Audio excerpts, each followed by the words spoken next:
Los españoles del siglo XIX no podían concebir cómo pudo producirse la destrucción del imperio. Y en el siglo XXI, al menos este español, tampoco.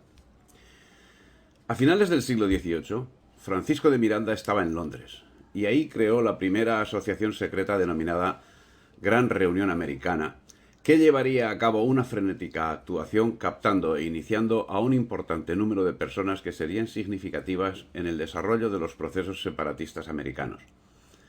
Todos los próceres separatistas acabarían perteneciendo a esta o a otras logias masónicas. En cumplimiento de su labor, presentó Miranda en 1800 un memorando al gobierno británico que tenía en cuenta informaciones muy precisas sobre la geografía, el clima, los pasos estratégicos, la idiosincrasia de los hispanoamericanos, etc. Consideraba asimismo la baja condición de la capacidad militar española y se planteaba un asalto en el Río de la Plata. En base a esa información, Thomas Maitland generaba un proyecto subsiguiente en el que subrayaba que con una fuerza racional Inglaterra tendría capacidad sobrada para la conquista de América. Pero el plan tenía ya un siglo. Ahora sería corregido y actualizado con indicaciones de todo tipo que había facilitado Miranda a Maitland y que se perfeccionó con el concurso de William Pitt, Henry Dundas y Homer Riggs Popham el 12 de octubre de 1804, en el que Popham quedó encargado de preparar un plan de ataque en colaboración con Miranda que abarcaría desembarcos en Nueva Granada y el Río de la Plata, que serían simultáneos a ataques desarrollados contra Valparaíso y Lima. Era algo que venía a perfeccionar el proyecto nacido en 1711 por parte del Foreign Office británico, titulado Una propuesta para humillar a España, en el que detallaba: dada la considerable falta que tienen de estas mercaderías, los textiles ingleses, que tanto necesitan el consumo de ellas, aumentaría porque nuestros productos y tales son irrazonablemente caros debido a la restricción del libre comercio en ese entonces. Por las razones ya mencionadas, y así los pobres y aun los comerciantes hacen uso de las telas de Quito para sus vestidos y solo los mejores usan géneros y telas inglesas. Pero si de una vez nosotros podemos fijar nuestro comercio por el camino que yo propongo, directamente por Buenos Aires y a través del continente hacia el interior sin tener que pasar por Cádiz, con seguridad arruinaríamos en pocos años la manufactura de Quito. Estas labores llevaban largo tiempo gestándose y en ellas estuvieron involucrados varios personajes como el jesuita Juan Pablo Vizcardo y Guzmán, un personaje que, contando como católico, curiosamente fue excelentemente bien recibido en la corte británica. Llegó a Londres a requerimiento del gobierno británico y bajo su auspicio en 1799 publicaba el manifiesto titulado Carta dirigida a los españoles americanos. Y la prensa británica aireaba en 1804 una consigna: a España hay que vencerla en América, no en Europa. 7 años antes, exactamente el 22 de diciembre de 1797, se había reunido en París José del Pozo y Sucre, Francisco Miranda y Pablo de Olavide, no sólo para deliberar conjuntamente sobre el estado de las negociaciones seguidas con Inglaterra en diferentes épocas para nuestra independencia absoluta, reza el acta de París que firmaron, sino para llegar a una serie de acuerdos que quedarían plasmados en un acta, la citada, que resulta esclarecedora para entender lo que sucedería después. Se detecta en el acta la existencia de acuerdos previos con el Reino de la Gran Bretaña, a la que se le abren las puertas sin cortapisas de ningún tipo en lo que se puede entender como pacto para la dominación colonial británica. El artículo primero del acta señala: habiendo resuelto por unanimidad las colonias hispanoamericanas proclamar su independencia y asentar su libertad sobre bases inquebrantables, se dirigen ahora, aunque privadamente, a la Gran Bretaña, instándole para que las apoye en empresa tan justa como honrosa, pues si en estado de paz y sin provocación anterior Francia y España favorecieron y reconocieron la independencia de los angloamericanos, cuya opresión seguramente no era comparable a la de los hispanoamericanos, Inglaterra no vacilará en ayudar a la independencia de las colonias de América Meridional. En su artículo segundo, es de destacar que reclaman a favor de Inglaterra condiciones de dominio en los territorios liberados, algo que jamás ofrecieron los independentistas norteamericanos como contrapartida hacia España por su apoyo a la independencia de las 13 colonias. El artículo segundo citado dice así: se estipularán en favor de Inglaterra condiciones más ventajosas, más justas y más honrosas. Por una parte, la Gran Bretaña debe comprometerse a suministrar a la América Meridional fuerzas marítimas y terrestres con el objetivo de establecer la independencia de ella y ponerla al abrigo de fuertes convulsiones políticas. Por la otra parte, la América se compromete a pagar a su aliada una suma de consideración en metálico, no sólo para indemnizarla de los gastos que haga por los auxilios prestados hasta la terminación de la guerra, sino para que liquide también una buena parte de su deuda nacional. Y para recompensar hasta cierto punto el beneficio recibido, la América Meridional pagará a Inglaterra inmediatamente después del establecimiento de la independencia la suma de, no pone cuántos, millones de libras. Se comprometían así a una hipoteca que sigue vigente 200 años después de haber sido rota la unidad nacional española. Y los términos de la mentada hipoteca comienzan a señalarse en su artículo 5, donde se indica: se hará con Inglaterra un tratado de comercio concebido en los términos más ventajosos a la nación británica, y aun cuando debe descartarse toda idea de monopolio, el trazado le asegurará naturalmente y en términos ciertos el consumo de la mayor parte de sus manufacturas. Y en su artículo 6 se les regala Panamá, el paso o navegación por el istmo de Panamá, que de un momento a otro debe ser abierto, lo mismo que la navegación del lago de Nicaragua, que será igualmente abierto para facilitar la comunicación del Mar del Sur con el Océano Atlántico, todo lo cual interesa altamente a Inglaterra, les será garantizado por la América Meridional durante cierto número de años, en condiciones que no por favorables lleguen a ser exclusivas. De todos es conocido que finalmente el canal sería abierto por los Estados Unidos, pero eso no dependió de la inexistente independencia hispanoamericana, sino de un pacto entre iguales, el Tratado Clayton-Bowler, entre los Estados Unidos de América e Inglaterra, firmado en 1850, en donde se le reconoce a la primera el derecho de hacer un canal. Volviendo al Acta de París, en el capítulo 8 se abren las puertas al Banco de Inglaterra. Las relaciones íntimas de asociación que el Banco de Londres pueda trabar enseguida con los de Lima y de México para sostenerse mutuamente no será una de las menores ventajas que procure a Inglaterra la independencia de la América Meridional y su alianza con ella. Por ese medio, el crédito monetario de Inglaterra quedará sentado sobre sólidas bases. Y el 9 apunta a una nueva hipoteca con los Estados Unidos. Puede invitarse a los Estados Unidos de América a formar un tratado de amistad y alianza. Se le garantizará en ese caso la posesión de las dos Floridas y aún la de la Luisiana, para que el Mississippi sea la mejor frontera que pueda establecerse entre las dos grandes naciones que ocupan el continente americano. En cambio, los Estados Unidos suministrarán a su costa a la América Meridional un cuerpo auxiliar de 5.000 hombres de infantería y 2.000 de caballería, mientras dure la guerra que es necesaria para obtener su independencia. En el artículo 11 hay otra cesión territorial directa. Respecto de las islas que poseen los hispanoamericanos en el archipiélago americano, la América Meridional solo conservará la de Cuba, por el puerto de La Habana, cuya posesión, como la llave del Golfo de México, le es indispensable para su seguridad. Las otras islas de Puerto Rico, Trinidad y Margarita, por las cuales la América Meridional no tiene interés directo, podrán ser ocupadas por sus aliados, la Inglaterra y los Estados Unidos, que sacarán de ellas provechos considerables. Destaquemos principalmente estos aspectos. Los hechos posteriores, los tratados comerciales, el expolio, no han sido excesos de británicos y norteamericanos. Todo estaba pactado por los libertadores, sus agentes. Pero este expolio no puede achacarse solo a los firmantes del Acta de París de 1797, puesto que la misma se llevó a efecto con la anuencia de las logias que laboraban por el rompimiento de España y que en esos momentos se encontraban diseminadas por toda Europa. Entre ellos no hay que olvidar a Juan Pablo Vizcardo y Guzmán, a Manuel de Solar, a Antonio José Francisco de Sucre y Alcalá, a Pedro José Caro, a Pablo de Olavide, a Antonio Nariño, etcétera, etcétera, etcétera. Hecho este salto atrás para aclarar aspectos, el 4 de julio de 1808, después de la invasión napoleónica de España y Portugal, se firmó la paz entre España e Inglaterra. Inglaterra cesó las hostilidades contra España en América. Ahora le preocupaba, más que continuar en el acoso de su eterno enemigo, parar los pies al enemigo, al emergente peligro representado por Napoleón.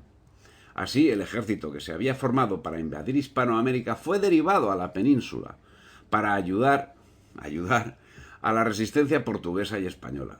Curiosa situación que presentó como aliado a su eterno enemigo, España postrada e Inglaterra triunfante. ¿Cuál era el fin de la ayuda inglesa? Bien, torpes seríamos si por un momento creyésemos que se trataba de apoyar a España. Bien al contrario, sería una importante base para conseguir su destrucción. Debemos ser conscientes de que el liberalismo y la masonería no solo actuaban influyendo intelectualmente sobre los separatistas, sino que se infiltraban en todos los órganos de la administración nacional, peninsular y americana, maniatando a España y haciéndola llevar una política errática, cuando no de abandono puro y duro. Así vemos como en 1820 provocan una sublevación como la de Riego, producida en el momento más crítico y cuando se disponía a embarcar hacia América el refuerzo del ejército que combatía a los separatistas y que era manifiestamente definitivo. La oligarquía criolla, como la oligarquía peninsular, se había imbuido de las mismas ideas en Europa, bebiendo de las mismas fuentes de la Ilustración y militando en sectas masónicas. Estas ideas y el desarrollo del mercantilismo al margen de cualquier otra consideración, que era la estratagema británica para hacerse con el control del comercio, hizo nacer en la oligarquía el espejismo de una prosperidad que le prometía la órbita británica. Desde la Guerra de Sucesión Española, de 1700 a 1714, en la que la Armada española quedó desarbolada y España se vio forzada a permitir a Inglaterra el asiento de negros en el Tratado de Utrecht, primero Inglaterra, luego Francia y en menor intensidad Holanda serán quienes controlen de manera efectiva el mercado hispanoamericano. Esta dependencia económica será la que finalmente posibilitará la introducción de los principios mercantilistas de la Ilustración en la oligarquía criolla. No obstante, será un quiste que no trascenderá más allá de sus propios círculos, sino hasta el año 1820, gracias a la actuación decidida de Inglaterra en un doble frente, la actuación de sus esbirros masones en ambos lados del Atlántico y el aporte de aventureros y material de guerra en apoyo de los rebeldes. Apoyo que, por supuesto, no llegó nunca a ser gratuito. Como ya queda señalado, el plan de invasión ya contaba con más de un siglo. Fue la Guerra de Sucesión un momento en el que la Gran Bretaña prestó especial interés a sus objetivos de invasión de América. Desde un primer momento, intentó extender la guerra al territorio americano con resultado adverso. Esa circunstancia provocaría que, ya encarada la victoria británica que desembocó en la destrucción del Imperio Español, sus voceros, y en particular Daniel Oleari, proclamasen despectivamente: la Guerra de Sucesión, que al comenzar el siglo XVIII absorbió la atención de Europa, no alcanzó a turbar la tranquilidad sepulcral de la América española, aunque en esa lucha se debatían los más vitales intereses de la monarquía española. Ninguno de los pretendientes ofrecía a la América remedio a sus dolencias. Por tanto, ¿qué le importaba a ella quién saliese vencedor de esa lucha? Pues ella bien sabía que era su destino servire semper o bistrice o vista. Para 1800, el virreinato del Río de la Plata gobernaba un territorio de cerca de 5 millones de kilómetros cuadrados, con vertiente en el Océano Pacífico y en el Océano Atlántico, abarcando la banda oriental y desde el extremo sur de América hasta la actual Bolivia, en el momento Alto Perú, y el Paraguay y las Misiones, algo que no resultaba manejable para Inglaterra, que prefería territorios más pequeños con fronteras entre ellos, algo que para los intereses mercantilistas británicos resultaba más rentable, sin contar con que la posible fuerza de oposición a sus intereses disminuía al concentrarse en varios puntos, con una particularidad añadida que significaba una potencia de gran envergadura y que marca la abismal diferencia con relación a otras potencias en la vida americana antes y después de la separación. el control del comercio del Pacífico, que estaba regulado por el Real de A8. China, Japón y por supuesto los enclaves españoles del Pacífico utilizaban la onza de plata como moneda de cambio internacional, una situación que no cesó sino un siglo después de la debacle de España, habiendo cumplido un ciclo que no ha sido igualado por ninguna otra moneda hasta el momento. Seguridad económica mundial y seguridad física de los habitantes, hasta el extremo de que Alexander Humboldt, geógrafo que viajó por toda América con claro sentido de espionaje a favor de Inglaterra, llegó a señalar que no se encontraba más felicidad que en las posesiones españolas de América. Inglaterra llevaba ya 2 siglos intentando hundir a quien le impedía extender el genocidio que solo había podido desarrollar en Norteamérica y en Irlanda. Y esa testarudez acabó fraguando primero la idea de la Ilustración y el liberalismo, armas que se afirmarían como letales, primero con España y luego con la humanidad. La ocasión definitiva para el cumplimiento de los planes británicos la brindaría la invasión francesa de la península, momento en el que en América se desarrolló un activismo en torno a la gestión autónoma en el que se infiltraron todos los agentes británicos. La obtención de esa gestión autónoma significaría la entrega con armas y bagajes en manos de los británicos, quienes no dudaron en eliminar a quienes les pusiesen la menor cortapisa. Así sucedió con uno de sus agentes principales, Mariano Moreno, por negarse a que se cumpliesen los designios ingleses. El motivo parece remitirnos al hecho de que Mariano Moreno se había mostrado contrario a la decisión británica de crear diversos estados en América. Moriría asesinado el 4 de marzo de 1812 mientras viajaba en un barco inglés como protegido. Sobre ese hecho existen cartas remitidas por las autoridades británicas. En una de ellas, el almirante de Courcy da cuenta a su ministro de que había dado órdenes de impedir el desembarco de Moreno en Río de Janeiro. Tras ser eliminado, los ingleses instalaron un triunvirato en las Provincias Unidas del Río de la Plata. El primero bajo la dirección de Bernardino Rivadavia, quien concedió a los comerciantes ingleses todo lo que pretendían, con absoluta liberalidad, lo cual significó la transformación de Buenos Aires en factoría comercial británica. A los pocos años de la Revolución, todo el comercio de importación y exportación y buena parte del comercio interior habían pasado a manos de los ingleses. Tal era la situación de dependencia que los ingleses tenían un control absoluto del tráfico marítimo, lo que les permitía facilitar las acciones cuando y cómo les parecía conveniente y consiguientemente tenían el control sobre las noticias generadas por los movimientos revolucionarios y las acciones militares. A partir de 1812, ya con el proceso segregacionista avanzado y cuando los separatistas tenían el control de importantes zonas del territorio, los inversores ingleses iniciaron una gran campaña especulativa que tenía a América como objetivo.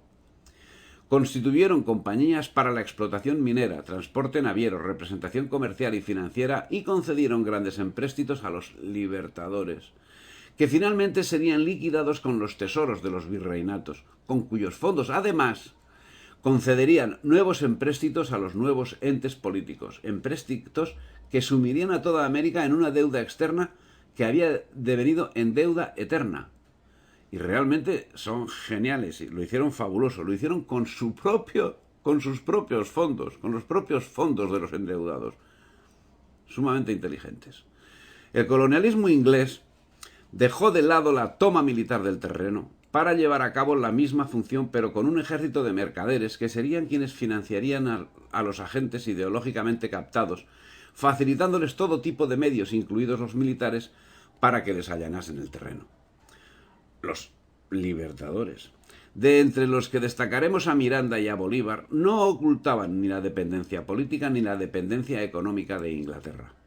Y lógicamente la misma se extendería como el aceite por toda la América. Hasta entonces, libre. Todos los territorios liberados fueron firmados, en todos los territorios fueron firmados onerosos tratados de comercio que los encadenaban a Inglaterra.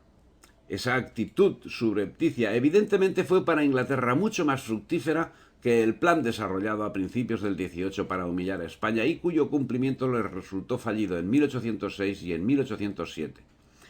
En cumplimiento de ese plan, en 1806 fue tomada Buenos Aires en una sorpresiva acción militar que se quedó en la rapiña que venía caracterizando las acciones británicas a lo largo de los siglos anteriores, y utilizando la misma parafernalia de puro carácter pirático, cual era la posterior exhibición de lo robado en las calles de Londres.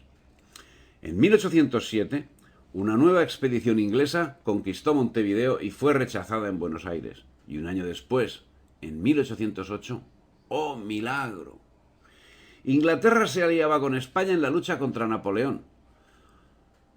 La verdad del cuento es que en 1808 comenzó la conquista de España en lo que debe conocerse no como Guerra de la Independencia, que es una falacia más, sino como Guerra Franco-Británica para la dominación de España, que en la práctica no finalizaría sino en 1824 en el Teatro de Ayacucho, vulgo Batalla de Ayacucho.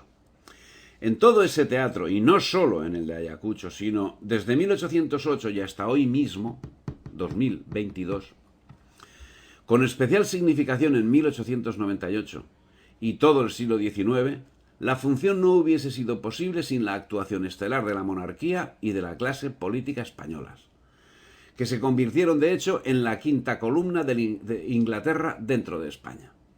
El interés demostrado por parte de Gran Bretaña en el Río de la Plata procedía de haber perdido su influencia en el enclave de Sacramento al objeto de recuperar y por supuesto ampliar la cuota de mercado que anteriormente poseía cuando desde el Tratado de Utrecht gozaban de una gran libertad de actuación. En noviembre de 1808, Inglaterra enviaba a Buenos Aires un escuadrón al mando del contraalmirante Michael de Courcy, con base en Río de Janeiro, y que incluía a los buques de Su Majestad Británica Agamenón, Mutine, Bedford, Elizabeth y Foudroyant. El 25 de mayo de 2 años después, de 1810, entraba el Mutine en Buenos Aires, tras ser arriada la bandera española e izada la bandera británica, para acto seguido el día 26 fraguar el tratado de amistad entre los mandos británicos y los miembros de la Junta, ante quienes desfilaron las tropas.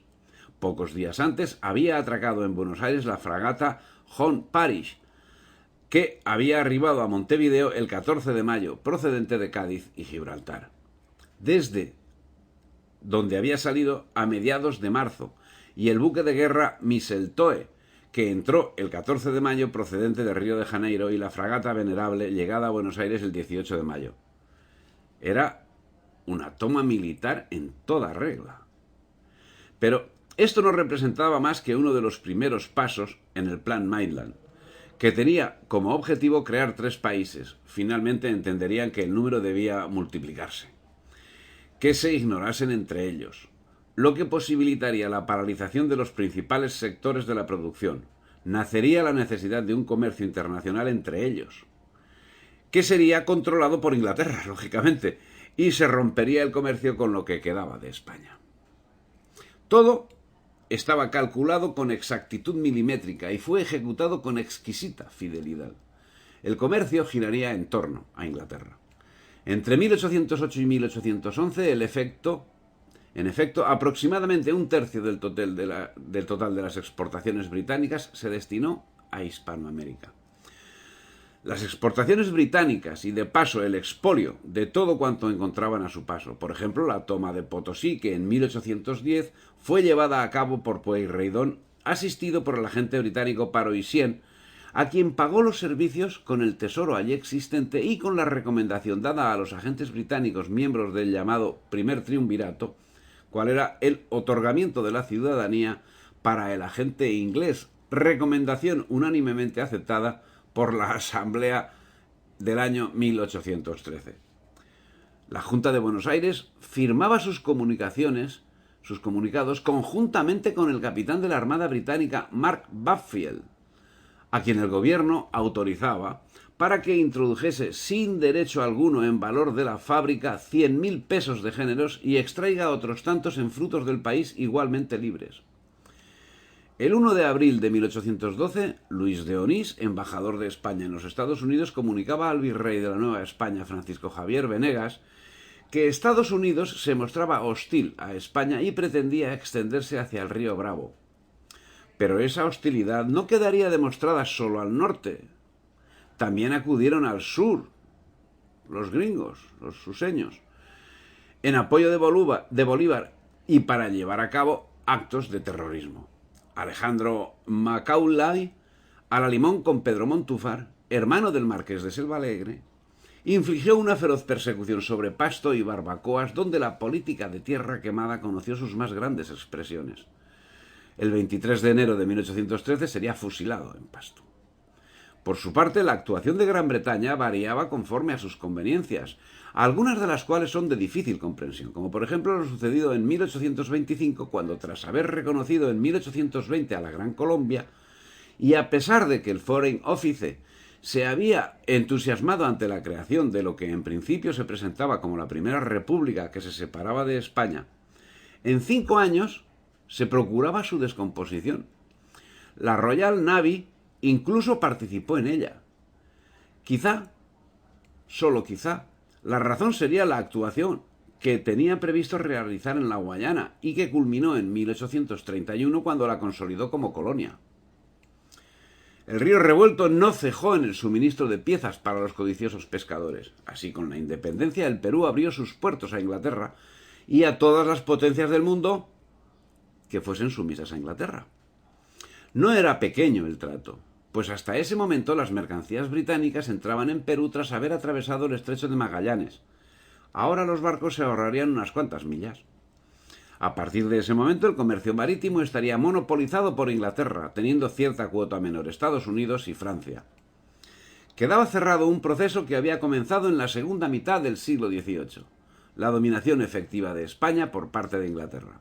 Una circunstancia que siempre ha sido recordada por los británicos cuando han tenido ocasión. A modo de ejemplo, destaquemos lo que J. Hermoel, presidente del Consejo de Tenedores de Bonos, decía a Antonio Borrero Cortázar, presidente que fue de Ecuador durante el año 1876. Decía: habiendo con nuestros capitales favorecido la independencia de esas repúblicas y ofrecido muchos compatriotas nuestros su sangre a la causa y bajo el mando de Bolívar, la fortuna del Ecuador ha sido siempre mirada en nuestro país con generosa simpatía.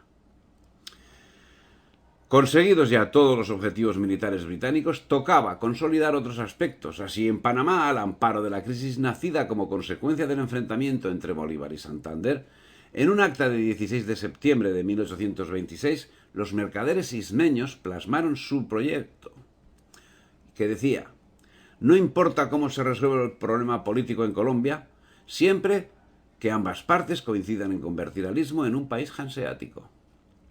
Era el signo del destino a que está sometido el mundo hispánico en el proyecto británico.